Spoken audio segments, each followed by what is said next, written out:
हरे कृष्णा। शिला प्रभुपाद की जय। श्रीमद् भगवद गीता अध्याय 5 श्लोक संख्या 20।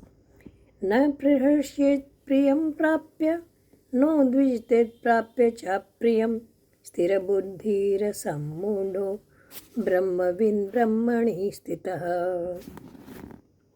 अर्थात भगवान कह रहे हैं कि जो न तो प्रिय वस्तु को पाकर हर्षित होता है और न अप्रिय को पाकर विचलित होता है, जो स्थिर बुद्धि है, जो मोह रहित है और जो भगवत विद्या को जानने वाला है, वह पहले से ही ब्रह्म में स्थित रहता है।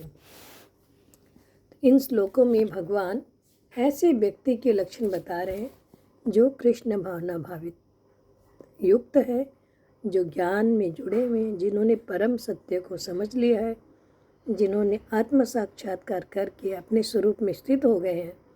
ऐसे व्यक्ति के लक्षण बताते हैं। तो पहले भगवान ने बताया कि वो शरीर और आत्मा के डिफरेंस को समझ जाता है, उसके हृदय के सारे कलमश दूर हो जाते हैं और वो भली भांति जान जाता है कि मैं शरीर नहीं हूँ, मैं भगवान का अंश हूँ। अतः वो सबके साथ समदृष्टि को भी प्राप्त हो जाता है।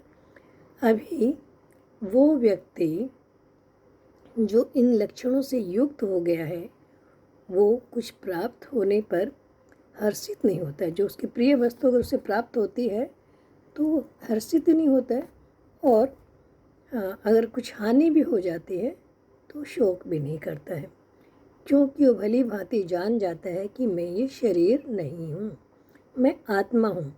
और ये मन की ये स्थिति ही स्थिर बुद्धि या आत्मबुद्धि कही जाती है, क्योंकि अपनी आत्म बुद्धि में स्थित हो गया है। तो वह न तो स्थूल शरीर की को आत्मा मानने की भूल करता है और न वो इसको प्राप्त होने वाली परिस्थितियों से मोहग्रस्त होता है, और न ही उस शरीर को स्थायी मानकर आत्मा के अस्तित्व को ठुकराता है या भूलता है। इस ज्ञान के कारण वो परम सत्य के ज्ञान को भली भांति जान लेता है, इसलिए अपने स्वरूप में स्थित होता है।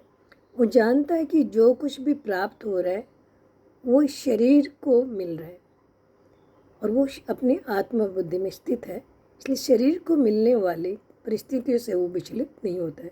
परिस्थितियाँ बदलती रहती है, कभी अच्छी भी आती है, कभी बुरी भी आती है, कभी मुझे प्रिय वस्तु प्राप्त हुई, कभी मुझे अप्रिय वस्तु प्राप्त हुई, पर वो ये जान जाता है ये सब कुछ शरीर को मिल रहा है, शरीर को प्राप्त है। जो शरीर तीनों गुण, प्रकृति के तीनों गुणों से बना है, तो इन सब से वो विचलित नहीं होता है।